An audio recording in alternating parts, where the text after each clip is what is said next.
toujours autour de cette parentalité positive-là. Bonjour Annie. Bonjour Christine. Bonne année.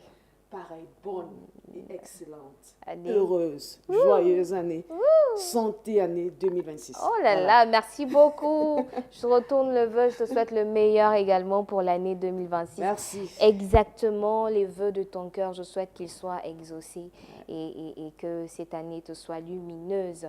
Alors, responsabilité matérielle et financière des parents. On commence directement par là ou alors on fait quoi? On rappelle un tout petit peu ce qui a été évoqué avant. Ah, pourquoi pas. Bonjour chers amis téléspectateurs et je vous souhaite vraiment une excellente année d'impactitude 2026. Donc, allez entrer dans cette année dans cette attitude positive pour pouvoir impacter votre sphère d'influence. Alors, parentalité. Certes, aujourd'hui, on va évoquer la responsabilité matérielle et financière, mais il serait de bon ton de rappeler combien important être parent. C'est vraiment un métier. Ouais. Combien important que d'être parent, ce n'est pas de la blague.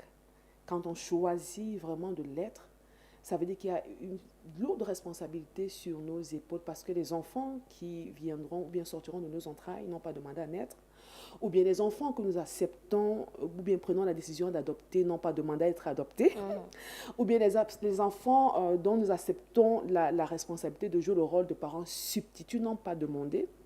Nous avons opéré le choix de le faire, ou bien si nous prenons sur nous d'être parents sociaux pour pouvoir être, comment dire, des pères tuteurs, ils n'ont pas demandé à le faire, c'est nous qui prenons l'initiative et c'est ce qui veut donc dire d'autres termes que nous avons la pleine responsabilité de jouer pleinement ce rôle, d'où la parentalité positive. Chers amis téléspectateurs, pour vous qui voudrez être parents aussi demain, ce n'est pas de la blague aussi. C'est-à-dire qu'on se prépare à être parent.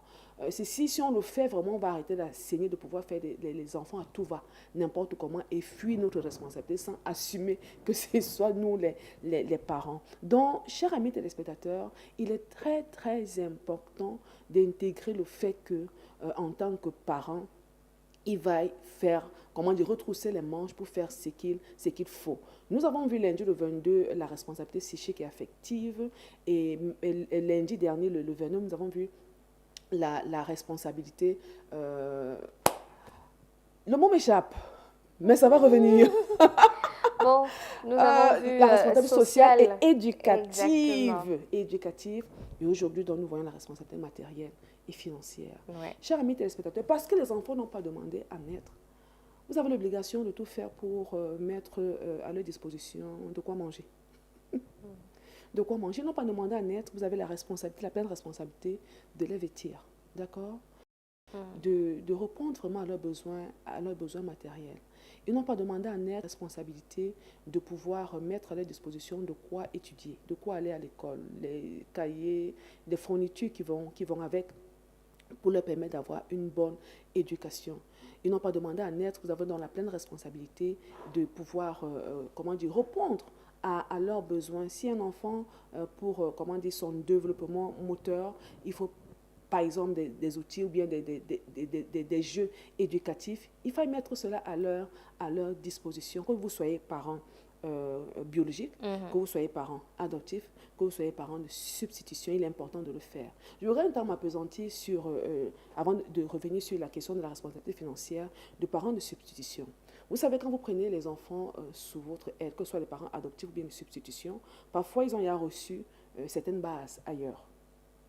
Et maintenant, quand vous les prenez chez vous, ce n'est pas souvent facile pour pouvoir déconstruire un certain nombre de choses. Quand vous vous rendez compte, par exemple, que ce qui avait été construit en eux ne les ont pas aidés, par exemple, à s'affirmer ou bien à devenir aussi des personnes responsables demain. Ça prendra du temps et ça demande beaucoup de patience, beaucoup d'amour, beaucoup d'empathie.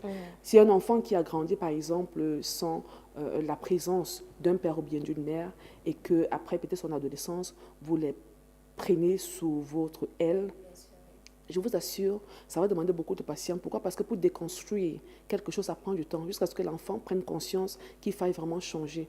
Les médecins qui nous suivent, bien les scientifiques qui nous suivent, ne vont pas en démentir tout à l'heure. C'est ce que je vais dire. C'est-à-dire que c'est prouvé que les bases éducatives sont placées de 0 à 5 voire 7 ans. C'est-à-dire que depuis que l'enfant est conçu, en fait, c'est à ce moment-là que l'éducation commence, en fait. C'est une discipline de 0 à 5 ans, voire 7 ans. après cela, c'est compliqué de rattraper. Et maintenant, s'il faut rattraper, il va falloir que l'enfant prenne conscience que soit ce qu'il a fait ou bien en train de faire n'est pas bien et qu'il faille que je change. Donc, beaucoup de courage à vos parents adoptifs, beaucoup de courage à vos parents de substitution, beaucoup de courage à vos parents sociaux et même parents biologiques, parents qui sont rendus compte que, ouais, on a gaffé hier, il faut vraiment rectifier le tir. Parlons maintenant de responsabilité financière, chers amis téléspectateurs. J'aime souvent à dire que l'adulte qui vole, qui est dans une position d'autorité et qui vole de façon déguisée, n'a pas commencé le vol quand il a accédé à ce poste. Ça a commencé à la maison. Par exemple, quand l'enfant, vous commissionnez votre enfant et vous savez bien que ce pourquoi vous l'avez commissionné coûte peut-être tant, ou bien, prenons un exemple, vous lui donnez 1000 francs, vous savez que la chose coûte 800 par exemple. Vous observez le comportement de l'enfant et quand l'enfant rentre, il ne rend pas compte et vous laissez passer. Là, vous êtes en train d'installer quelque chose que vous allez regretter demain. Pourquoi? Parce qu'il va reproduire le même schéma demain partout où il sera. Il se dira peut-être que c'est de son droit C'est de son droit de prendre sans demander, sans autorisation. La notion du compte rendu. Dans la responsabilité financière, c'est non seulement mettre à la disposition de vos enfants de quoi pouvoir à leurs besoins. Souvent, quand on est souvent adolescent, parfois l'enfant veut acheter ses propres choses, c'est-à-dire faire ses propres choses, ce qui n'est pas mauvais parce qu'il est en train de grandir. Mais à côté de ça, pendant que vous pourvoyez à ses besoins sur le plan financier, rassurez-vous que l'enfant ait intégré les notions de l'éducation financière, les notions de l'intégrité, les notions du compte rendu. C'est très, très important. Pourquoi? Parce que l'enfant est le parent de demain. Et si vous ne vous appesantissez pas là-dessus pour insister, ce sera peut-être dur dès le départ. Si vous êtes par exemple un parent adoptif ou bien de substitution, il faudra revenir là-dessus, batailler jusqu'à ce que l'enfant prenne conscience. Pourquoi? Si vous ne le faites pas, demain, l'enfant va se retrouver devenu adulte, à voler, trouver que c'est normal que l'argent de tel, c'est mon argent et je prends sans demander. Je suis à un poste de responsable dans une entreprise, dans une organisation dont de plein droit, je peux me servir dans le coffre-fort, dans la caisse, par exemple, de l'organisation sans autorisation. Et puis ça, il fera la prison, par exemple. D'accord? Donc, vraiment, travailler à cela, à pouvoir inculquer les valeurs financières, de l'éducation financière en vos enfants. Donnez-leur de comprendre que c'est important. Même s'il reste 1 franc, l'enfant doit comprendre que je dois rendre compte. Quitte à ce qu'après, peut-être, le parent décide de donner cet argent à l'enfant. Mais rassurez-vous que l'enfant soit rentré, soit revenu et qu'il ait eu à faire un bon compte rendu. Ainsi, donc, vous serez en train d'inculquer la notion non seulement de l'éducation financière, mais de la responsabilité. De la responsabilité. Chers parents, comme je l'ai dit, je vais insister, être parent, c'est un métier. Et il faut aller à l'école de la parentalité. Je vous en prie. Pour cette année qui commence, vous êtes certainement en train de faire le point de votre année 2025, ou bien de toutes les années que vous avez passé avec vos enfants pour l'éducation. Et vous vous rendez compte que vous avez vraiment gaffé à plus d'un point. Il est donc grand temps de vous arrêter, de marquer une pause avant d'entrer dans 2026 là. Nous sommes à quelques heures de 2026, ne se fait pas tard. Faites le point. Si vous avez manqué à votre responsabilité psychique et affective, rectifiez le tir en commençant à manifester l'amour à vos enfants. Si vous avez manqué à votre responsabilité sociale et éducative, prenez le temps vraiment d'écoute. Accompagnez vos enfants sur le plan éducatif. Passez le temps, peut-être, 30 minutes de lecture avec eux pour leur inculquer la notion de l'amour de la lecture. Parce que plus on lit, plus on se cultive. À tel enseigne que vous soyez là ou pas, qu'ils puissent le faire sans problème. Si vous avez manqué à votre responsabilité matérielle et financière, souvenez-vous que ces enfants n'ont pas demandé à naître et c'est de votre responsabilité. Exactement. De pouvoir à leurs besoins. Pas de les rendre fainéants, non du tout, du tout. De pouvoir à leurs besoins tout en leur inculquant les notions du compte rendu, les notions de gestion financière. C'est de votre responsabilité, chers parents, à leur inculquer. Peut-être vous n'avez pas vous-même connu l'éducation financière.